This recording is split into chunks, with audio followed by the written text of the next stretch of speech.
Estamos en el norte de la Ciudad de México con una serie titulada Los Patriarcas de Israel.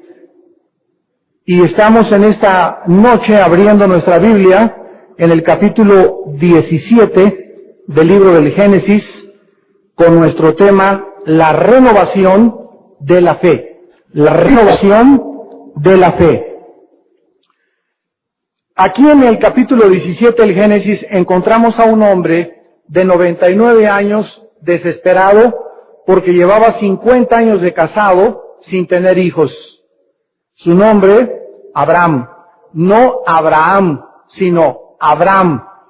Y ahora este hombre, dándose cuenta que ya se acercaba a un punto donde ya era imposible, tanto biológica como físicamente, el tener hijos, se precipitó, como lo vimos en el estudio anterior, y se metió con su sirvienta, Agar, de donde nacieron los que actualmente se conocen como los árabes que descienden de Ismael. Dios vuelve otra vez a tener un encuentro con Abraham, y ahora que él tiene 99 y Sara 89 años, comienzan a pensar si Ismael era el hijo de la promesa o tenían ellos que esperar realmente lo que Dios les había prometido. En este pasaje se nos revela que no eran los planes de Dios que Ismael fuera de donde viniera la semilla prometida, sino que fuera Isaac. Y él ahora necesitaba fortalecerse y renovarse más allá de lo presente, de lo físico y de lo imposible. Y ese es el Dios al que estamos sirviendo. Nosotros somos seres humanos débiles en un cuerpo débil, un cuerpo que continuamente está bajo el deterioro.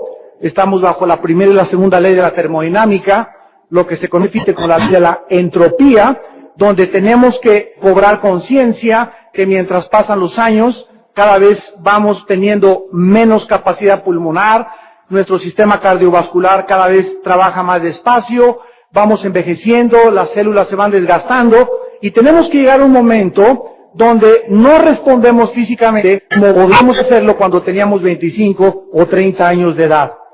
Y es precisamente en esta debilidad física cuando muchos de ustedes que nos escuchan también a través de la televisión debemos entender que de acuerdo al plan de Dios, el ser humano no necesariamente puede llegar a los 85 o 20 años de edad desanimado, amargado, sin paz, sin gozo y viviendo solamente de los recuerdos de su pasado, de lo que no hizo, de lo que pudo hacer, de sus frustraciones e ilusiones que nunca cumplió en su vida, sino que podemos llegar al final de nuestra vida satisfechos.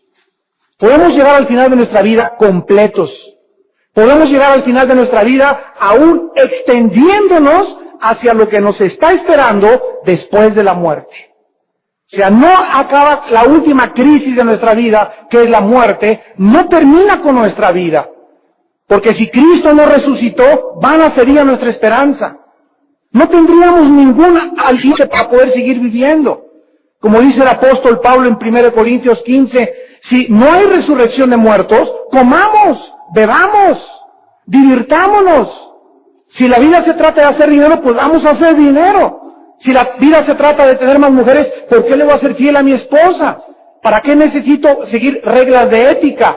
¿Para qué necesito ser bueno? Pero la Biblia dice que la paga del pecado es la muerte y que Dios pagará al ser humano conforme a sus obras. Así que nosotros recibimos esta vitalidad, esta fuerza, este vigor de la persona del Hijo de Dios para saber que podemos llegar como Pablo, inclusive en la antesala del Coliseo Romano, estando en la silla lo deshacen y escribiéndole a Timoteo, he peleado la buena batalla, he acabado la carrera, me está esperando la corona de justicia, la cual Dios le dará, no solamente a mí, sino a todos aquellos que aman y esperan su venida. Abraham en este momento recibe esta energía sobrenatural de Dios. Dice el profeta Isaías en el capítulo 40, los que esperan en Jehová tendrán nuevas fuerzas. Y nosotros vivimos en una época tan especial en este mundo actual, en el 2001, como ninguna generación la había vivido anteriormente. Vivimos ya en la época donde se acabó nosotros fuimos parte de la televisión, cuando iniciaron las computadoras, los satélites espaciales, la conquista de la Luna en 1969, la plataforma espacial en 1973, la caída del muro comunista en 1989, y ya para acá ya nada nos sorprende. Ya el conocimiento está aumentando, dicen cada 2 meses. Las computadoras de hace 4 meses actualmente.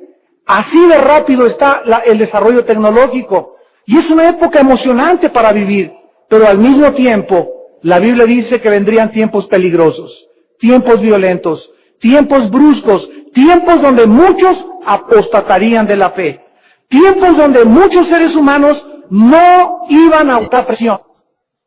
La presión tan tremenda del mundo, el diablo sabe que le queda poco tiempo y es como una red alrededor del mundo que aprieta y oprime la mente humana. Y cuando tú no estás interiormente fortalecido e interiormente capacitado y no tienes un fundamento de Jesucristo, la presión externa entra y te desmorona y te vas al suelo. Jesucristo lo ilustró en su parábola de la casa. Un hombre oyó la palabra de Dios, otro hombre oyó la palabra de Dios. Los dos oyeron la misma cosa.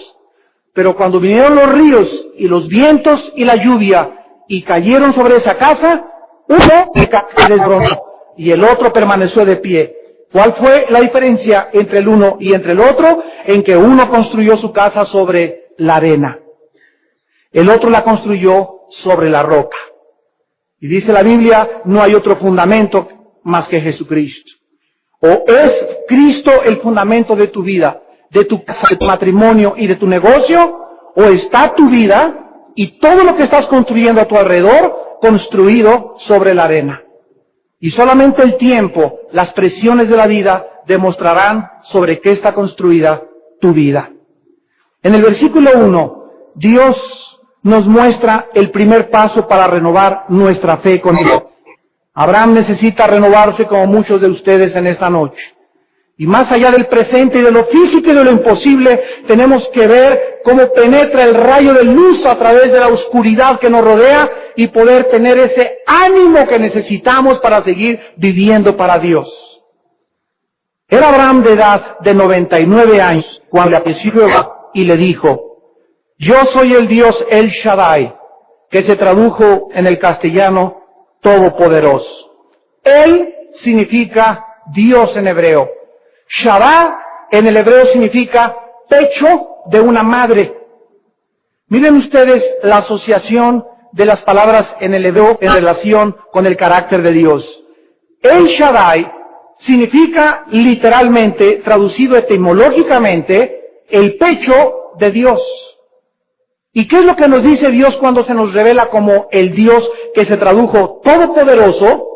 Significa que así como el niño recién nacido, lo único que tiene para sobrevivir es el pecho de su madre, y mientras el niño se prenda al pecho de su madre, el niño satisface sus necesidades básicas, ¿verdad? Que es el alimento, y en cuanto él obtiene la leche de la madre, lo primero que hace es satisfacer su necesidad y en segundo lugar, ponerse a dormir. Y eso es un niño en los primeros meses de nacido, beber leche y dormir.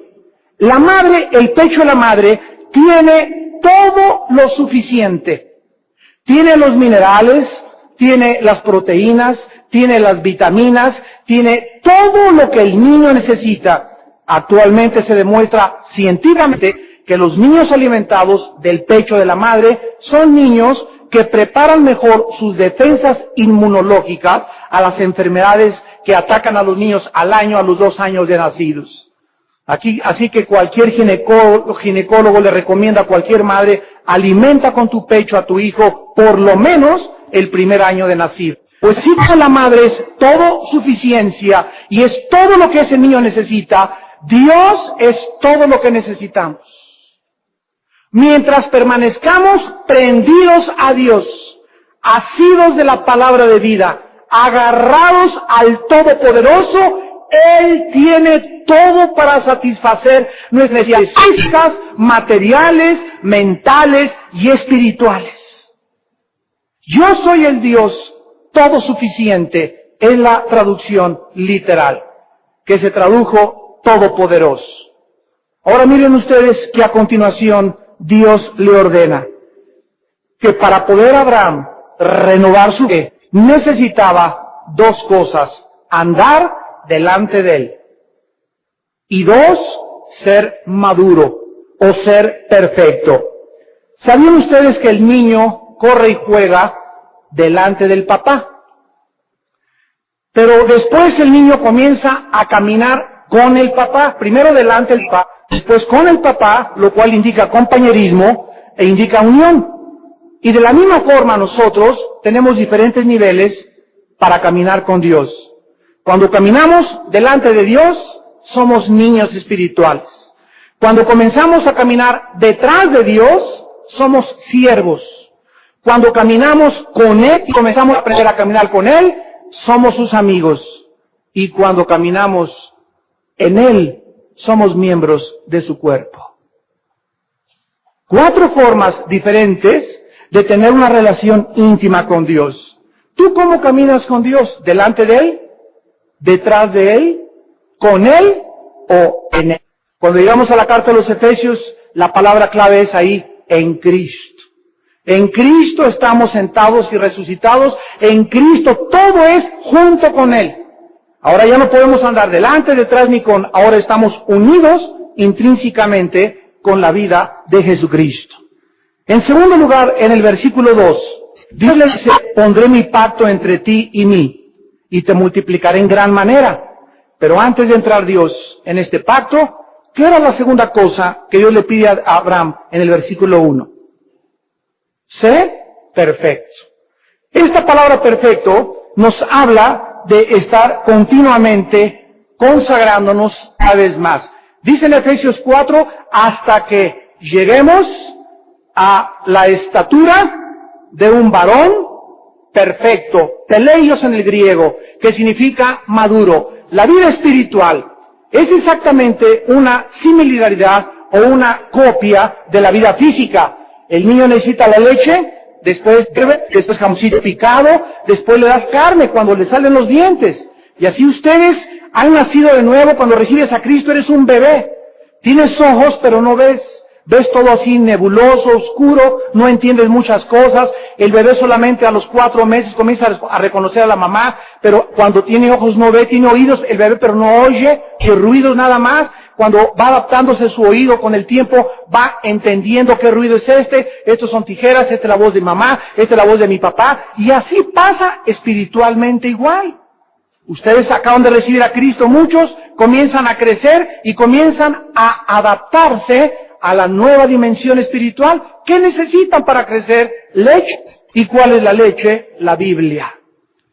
Dice 1 de Pedro 2:1, desead como niños recién nacidos la leche espiritual, no adulterada, para que por esta leche, esta palabra de Dios, este libro santo, tu vida cristiana pueda crecer y desarrollarse. Cuando nosotros nos estancamos cristiana y creemos que ahí llegó ya, nada más ir a la iglesia el domingo de 11 a 12, o un estudio entre semana, comenzamos a estancarnos y a retroceder, y ya no nos actualizamos con todo lo que necesitamos crecer. Imagínate que te gradúes de médico, y te dan tu certificado de médico cirujano, y sin embargo la tecnología está avanzando a la par que la tecnología y la computación, y tú no te actualizas con todos los descubrimientos médicos, los nuevos bisturís, la nueva forma de anestesiar a las gentes, etcétera, etcétera. O como dentista, ya no sabes lo que son los implantes, ya te quedaste atrás, ¿verdad? Y te quedas atrás con la tecnología. ¿Qué es lo que sucede? Te conviertes en un profesionista mediocre. Y podés también ser cristianos mediocres. Ahí te quedaste, ya no te actualizas, ya no sabes nada, y mucho menos cuando no lees. ¿Cómo se entera un dentista de los últimos descubrimientos y avances, o un médico, o un ingeniero? Leyendo. Se meten en internet y copian en el alemán y copian en el inglés, los libros visitando, pero si no tenemos esa hambre de saber más, de conocer más, se van a estancar. Tu hijo va a crecer de 17 años y te va a hacer preguntas teológicas. ¿Por qué permitió Dios el mal? Y tú no le vas a poder contestar. ¿Cuál es la diferencia, papá, entre los testigos de Jehová y el cristianismo? ¿Cuál es la diferencia entre el budismo, el hinduismo y el budismo y todas las filosofías orientales y el cristianismo? Y tú no sabes cómo contestarle, porque aunque vienes a la iglesia, no lees. No creces. No te actualizas. Y te has quedado totalmente. Dios quiere que seamos maduros. Anda delante de mí y madura. Y tu fe se va a renovar. Y el oír por la palabra de Dios. Mientras no estemos oyendo y leyendo, oyendo y leyendo, no se estancamos. Dios le dice en el versículo 2 que para hacer un pacto entre Él y multiplicarlo, necesitaba también Abraham vivir en santidad. Cuando nosotros caminamos con Dios y tenemos un hambre de Él, somos bienaventurados. Dichosos y felices los que tienen hambre y sed de justicia, porque ellos serán saciados.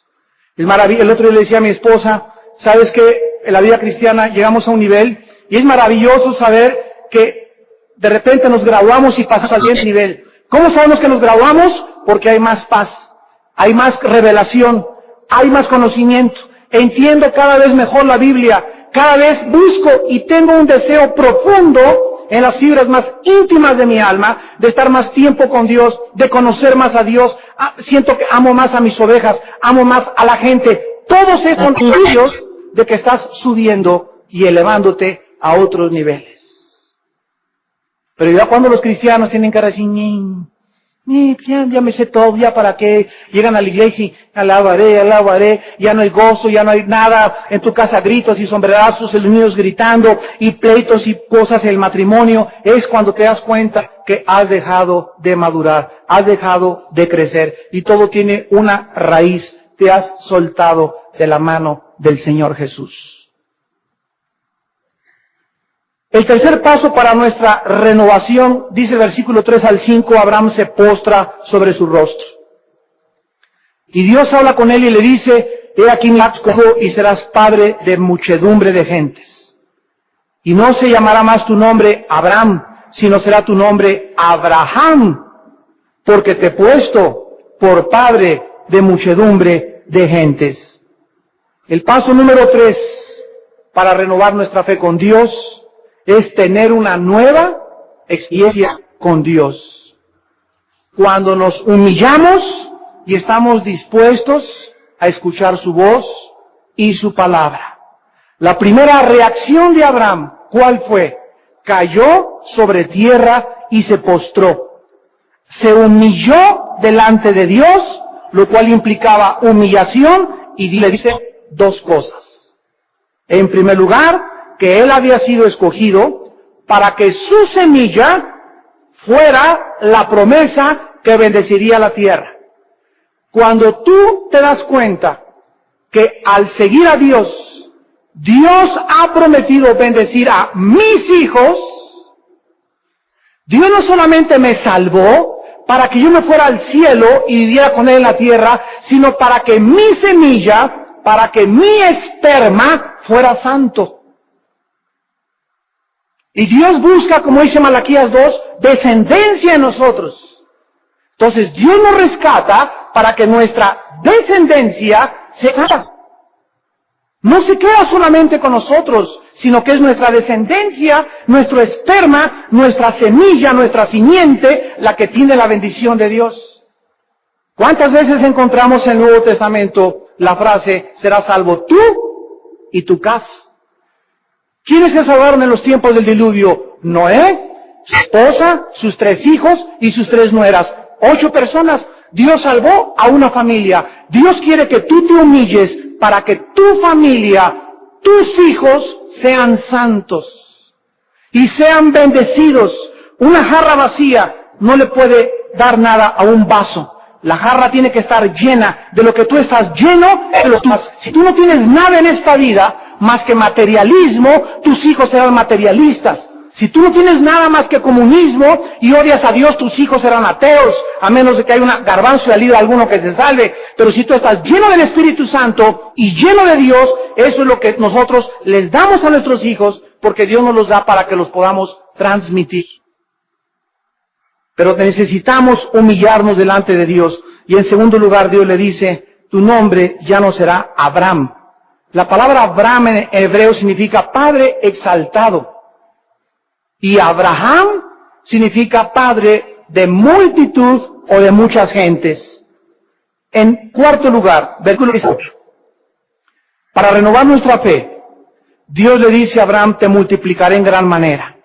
Haré naciones de ti, reyes saldrán de ti. Estableceré mi pacto entre mí y tú. Tu descendencia después de ti en sus generaciones. Vean esto, por pacto perpetuo. Para ser tu Dios. ¿Y el de quién? La palabra descendencia en el hebreo es sera, con Z, que es la traducción de esperma en castellano, y de la palabra también simiente, y de la palabra también semilla. Esperma, descendencia, semilla son sinónimos. Dios quiere ser tu Dios y el de tus hijos.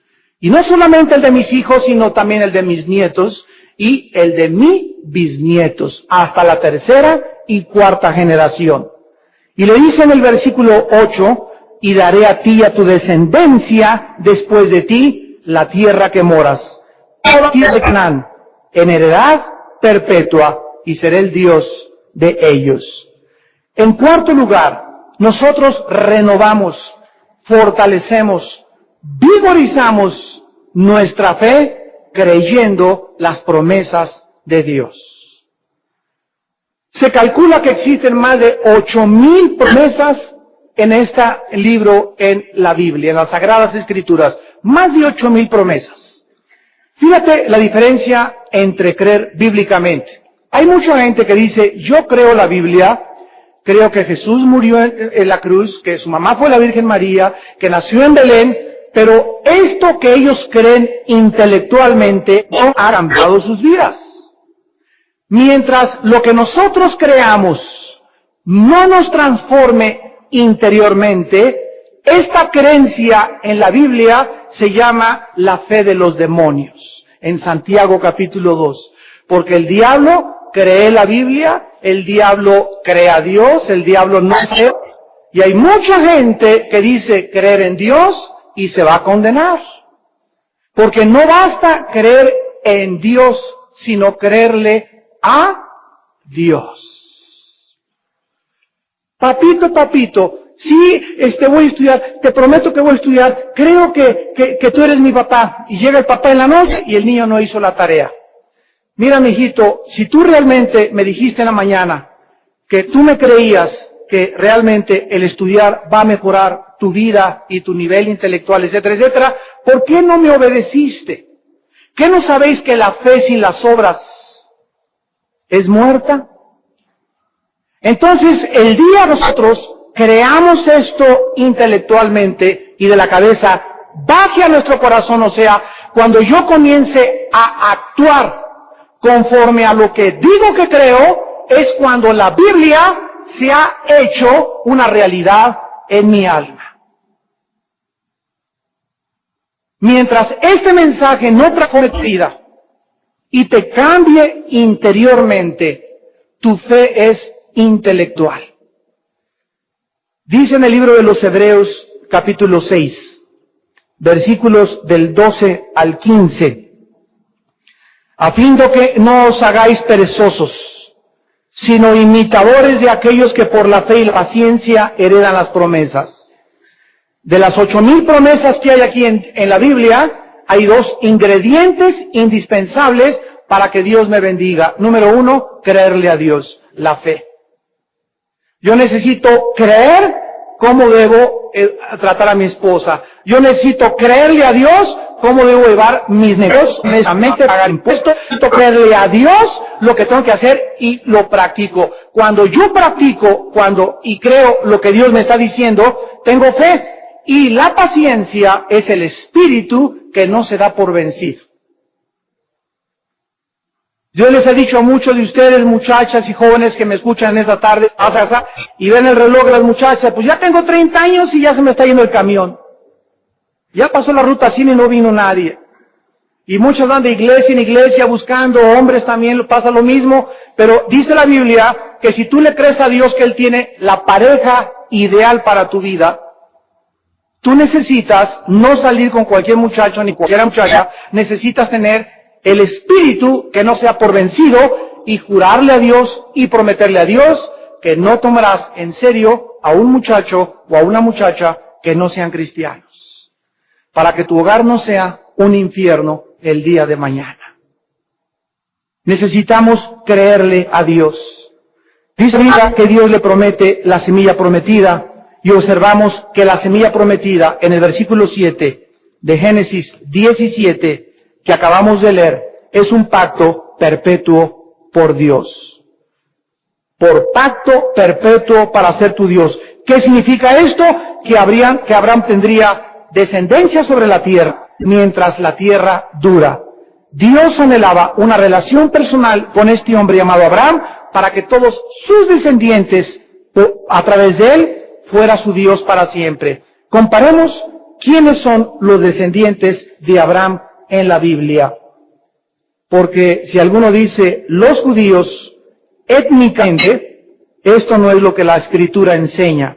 Dice Gálatas capítulo 3 del 6 al 9, así Abraham creyó a Dios y le fue contado por justicia.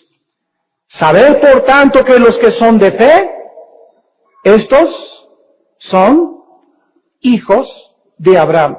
¿Quiénes son hijos de Abraham? ¿Y qué dice la Biblia? Que el justo por la fe vivirá. ¿Tú has creído en el Hijo de Dios? El Hijo de Dios es la semilla prometida a Abraham. El que cree en el Hijo de Dios, aunque no desciendas étnicamente de raza judía, te conviertes en el beneficiario del pacto que Dios hizo con Abraham. Los judíos, cuando Jesucristo entró a Jerusalén y gritó, Jerusalén, Jerusalén, ¿cuántas veces quise como la gallina juntar bajo sus alas a los pollitos y tú no quisiste? No has conocido el tiempo de tu visitación, tu casa queda desolada. En el año 70 después de Cristo, el general romano Tito, bajo las órdenes del emperador romano Vespasiano, llegó a Jerusalén y no quedó piedra sobre piedra. Desde el año 70 después de Cristo hasta 1948, que celebraron su independencia, después de casi 2000 años sin territorio, sin religión, sin identidad, y si no, resurgió en un día, el 14 de mayo del 48, la nación de Israel, ante los ojos asombrados del mundo entero, de sociólogos, de historiadores y de antropólogos, y nadie podía creer. Es el único fenómeno en la historia, el único, que en un día una nación se haya construido un Estado soberano e independiente. ¿Y de dónde viene todo esto? De la palabra de Dios. Dice el versículo 9 de Gálatas 3, de modo que los que son de la fe son bendecidos con el creyente Abraham. ¿Ven ustedes, amados santos de Dios, por qué es tan importante estudiar la vida de los patriarcas? Porque esos patriarcas, aun cuando eran el fundamento de la nación más grande que ha existido, y lo vamos a probar, que Dios no ha acabado con Israel. Aunque ya estamos injertados, Romanos 11, nosotros en el olivo, en lugar de ellos, ellos fueron cortados, no fueron cortados todos. Cuando yo he oído a teólogos que dicen, es que la iglesia ocupó y está ocupando el lugar de Israel, no saben lo que están diciendo. Porque aun cuando Dios ya no es judío ni griego ni gentil, sino que somos uno en Cristo, Romanos 11 claramente nos enseña que Dios no ha terminado con Israel. Y que los va a volver a injertar antes de la venida de Cristo. Y que una de las razones más grandes de que la venida de Cristo está a la puerta es la conversión de los judíos a Yeshua Mashiach, a Jesús el Mesías.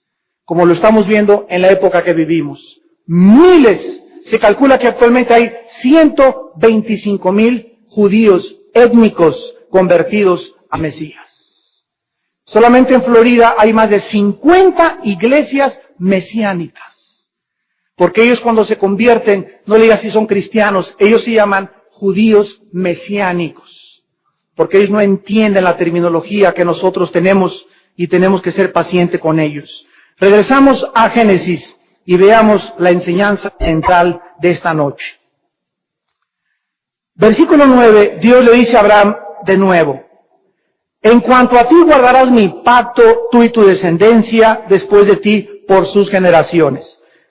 Abran muy en los oídos, abran su corazón, abran su alma, estén receptivos en su mente, porque esta enseñanza es de las más grandes enseñanzas que un cristiano debe entender. Este es mi pacto, versículo 10, que guardarás entre mí y vosotros y tu descendencia después de ti. Será circuncidado todo varón de entre ustedes, pues la carne de vuestro prepucio, y será por señal. La circuncisión fue por señal del pacto entre Dios y la nación judía. De edad de 8 años será circuncidado todo varón entre ustedes. Por vuestras generaciones, el nacido en casa, el comprado por dinero, a cualquier extranjero que no fuera de tu linaje. Dios ya le había revelado a Abraham desde el Antiguo Testamento que los judíos no son los que son de raza ni étnicamente el pueblo de Dios, porque el mismo Abraham no era judío, Abraham era iraquí. Él se llama la tierra de los caldeos de Babilonia, lo que es ahorita Irak. Moisés se casó con una negrita, José se casó con una negrita. Vemos que dentro del pueblo y la nación de Israel, en el Antiguo Testamento, había esclavos de otras naciones, había extranjeros, pero ellos no entraban a ser pueblo de Dios por ser judíos, ellos entraban a ser pueblo de Dios por un pacto de la circuncisión. Lo vamos a explicar a continuación. Dice el versículo 13, será circuncidado el nacido en tu casa, el comprado por tu dinero, y estará mi pacto en vuestra carne por pacto perpetuo. Y el varón incircunciso, el que no hubiere circuncidado la carne de su prepucio, aquella persona será cortada de su pueblo, ha violado mi pacto. Nosotros necesitamos entender qué significa esto. ¿Cómo podía una señal física cortarle el prepucio al pene de un niño de 8 años? Ser una señal temporal, y más cuando dice que sería perpetuo y eterna. No se puede, ¿verdad? Porque el sentido común nos lo dice. Nada en este mundo es para siempre. Pero tenemos nosotros que encontrar el significado espiritual de esto a la luz del Antiguo Testamento. O sea, lo que se encuentra de este ritual. Veamos con calma, en primer lugar, que Jesucristo ha realizado en nosotros una operación quirúrgica que el Nuevo Testamento le llama la circuncisión. Veamos esto en Colosenses capítulo 2, versículo 11 al 12. Esta es la razón por la que la Biblia no es de interpretación privada. Nadie puede llegar con una Biblia y decir, pues yo creo que significa esto.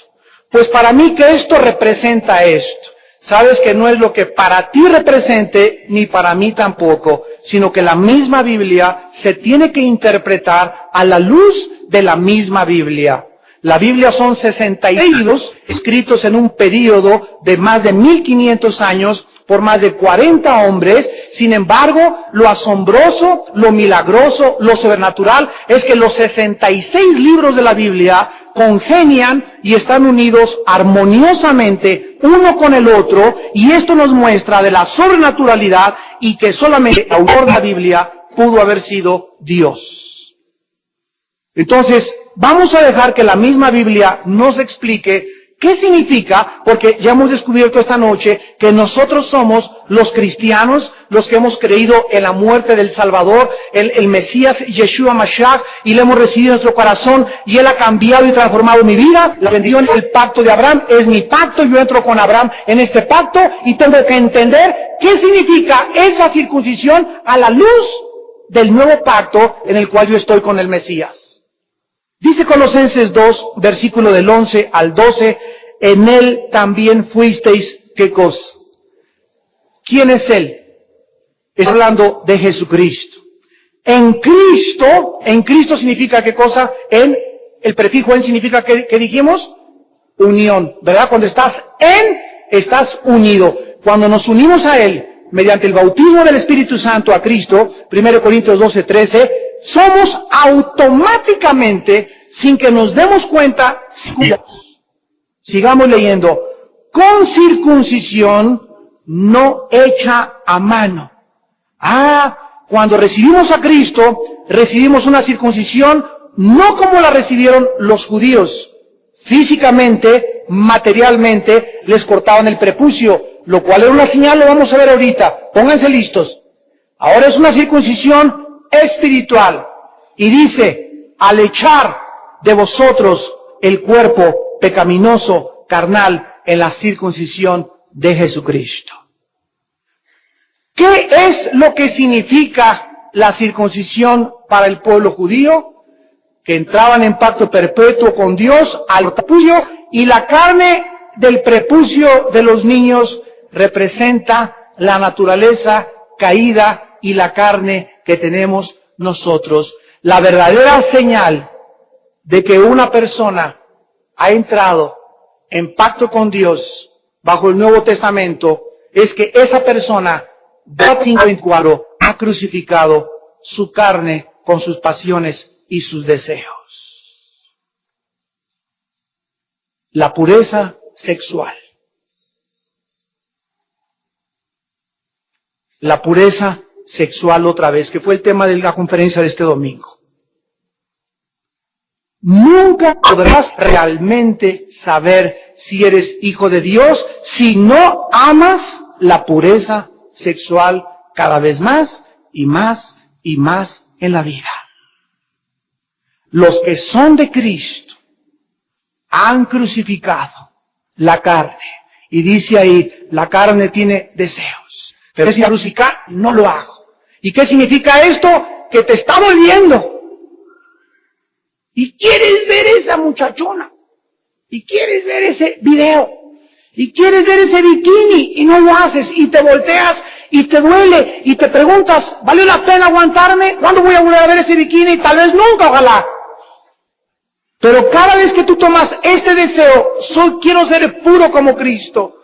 Y mis ojos solamente tienen que ser para mi esposa o para mi esposo. Y mantenemos esta sencillez y sinceridad sexual. Nos damos cuenta que realmente nuestra carne tiene que ser echada fuera. Romanos 12:1. Presenten vuestros cuerpos en sacrificio vivo. Los cuerpos. 1 Corintios 9:27. Golpeo mi cuerpo y lo pongo en servidumbre, no sé a qué dice Pablo. Fue el misionero y el gran león de Dios y el gran apóstol, y haber recorrido el Asia Menor y el norte de África y Europa, y después de todo lo que Dios me usó, si yo dejo de descuidar mi cuerpo,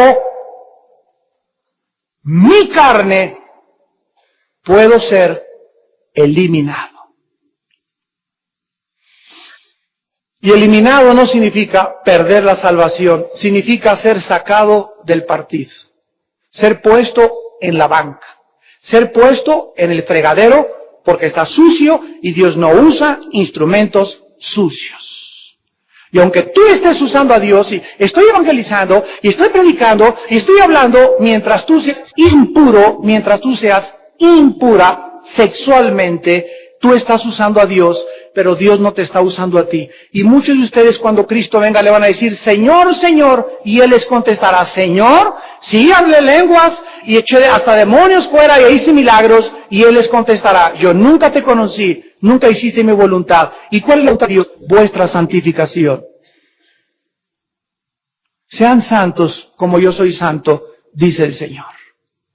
Y sin santidad, Hebreos 12, nadie verá a Dios. Tenemos que entender esto, amados hermanos, porque estamos rodeados de una ola de inmoralidad en el mundo. Pero esta señal, que es un pacto entre tú y Dios, demuestra que verdaderamente eres de Cristo. Los creyentes, dice Filipenses capítulo 3, Versículo 3, porque nosotros somos la circuncisión, los que en espíritu vimos a Dios y nos gloriamos en Cristo Jesús. Escucha otra vez, no teniendo confianza en la carne. Un cristiano es la persona que sabe quién es. Un cristiano es la persona que sabe que nuestra carne es traicionera, traicionera, traicionera. Un cristiano ya no confía en su carne. Un señor casado ya no se sube a la secretaria en su carro porque, aunque no tenga malas intenciones, la carne es la carne. Un muchacho, novio, ya no acaricia su novio, y esas cosas porque sabe que la carne es la carne. Un cristiano ya no ve esa clase de películas porque te deja imágenes que te excitan y que te pueden hacer caer al adulterio. Entonces ya no lo haces, porque sabes el peligro que está detrás. Ya no te arriesgas, ya no juegas con el pecado, ni el pecado vuelve a ser chistoso para tu vida. Es algo serio, donde tu alma está de por medio. Los que no tenemos confianza en la carne. Y dice en Romanos capítulo 4, versículo 11, que Dios le dio la circuncisión a Abraham por dos razones. Dice Romanos 4, 11, y recibió la circuncisión, número 1, como sello de la justicia de la fe que estuvo estando aún incircunciso, para que fuera padre de todos los creyentes no circuncidados. Ahora, todos nosotros, bueno, no sé, ¿verdad? Hay muchos en México que acostumbran circuncidarse. Ahora, la ciencia descubre, ¿verdad?, que es una ley higiénica benísima, ¿verdad? La circuncisión. Se calcula de experimentos que han hecho en Europa que muchos hombres no circuncidados, las mujeres han tenido más probabilidades de tener cáncer en el útero o en la cervix que de hombres que están circuncidados. Entonces, aunque la circuncisión ahora física ya no representa nada, más que higiénicamente, ¿verdad? Nosotros tenemos otra circuncisión. Versículo 11, a fin de que también a ellos la fe les sea contada por justicia. Cuando Abraham recibió la salvación de su alma, Abraham no había hecho la circuncisión en él. En este capítulo lo ven al final, él se circuncidó de 99 años, Ismael tenía 13 años de edad, ya tenía una relación con su hijo tremenda, ya era su hijo consentido, le dolió muchísimo que Dios le haya dicho, no es ese tu hijo el heredero, es el otro. Imagínense cuánto le ha haber dolido, a cualquier padre nos hubiera dolido. Pero cuando Abraham es salvado, él no se había circuncidado. ¿Por qué Dios salvó a Abraham antes de la circuncisión? Para demostrarnos que la salvación no es por cumplir un rito, porque muchos judíos se circuncidaron y no eran del pueblo de Dios. Muchos cristianos han sido bautizados, han hecho su confirmación, han hecho su primera comunión y no son salvos y van camino al infierno, porque no son los ritos los que nos transforman, sino es Jesucristo. Tú puedes haber cumplido con todos los ritos de tu religión y sin embargo no haber sido transformado interiormente. Eres solamente cristiano de los labios para afuera. Cumples con tu religión, pero tu vida interior no es santa. No tienes una relación diaria, íntima, dinámica con el Hijo de Dios, sino que tienes una religión de un día a la semana nada más, y cuando son días festivos religiosos, los cumples para adormecer tu conciencia. Dios nos muestra pues que antes de que vinieran los ritos, es el primer rito externo, la circuncisión, Dios le dio la salvación a Abraham. Para que nosotros viésemos que la salvación no es por obras, no es por ritos, no es por ceremonias, no es por ninguna obra de la ley, sino por fe. Efesios 2, 8 y 9, porque por gracia somos salvos por medio de la fe, no por obras.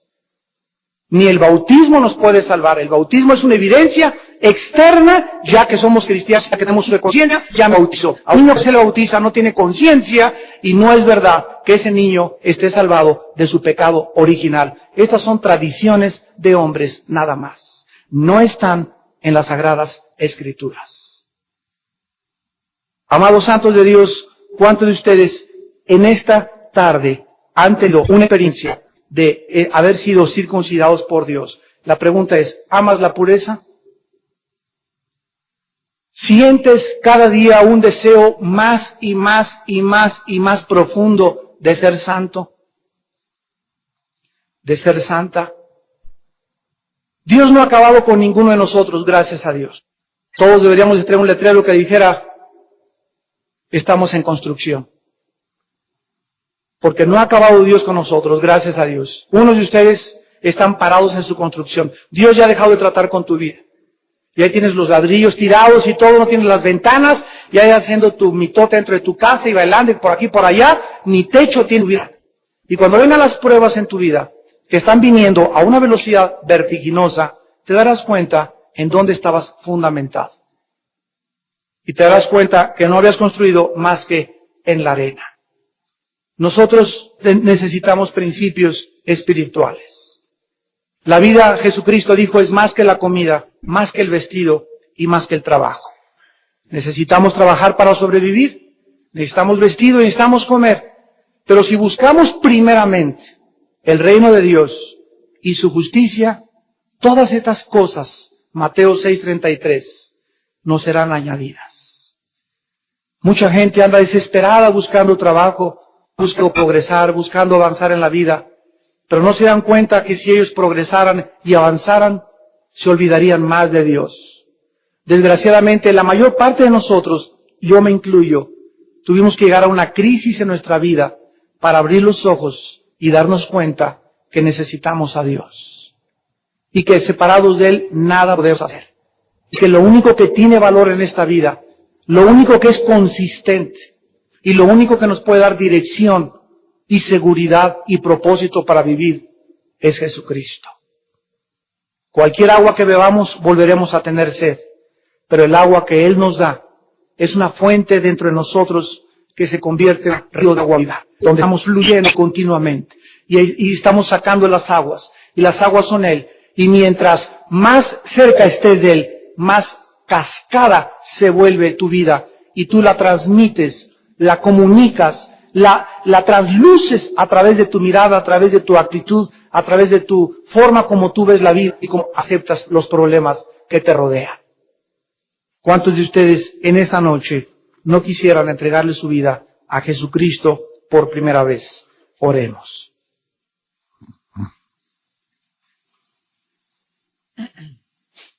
Padre, te damos gracias por la Biblia, porque es lámpara a nuestros pies, lumbrera en nuestro camino.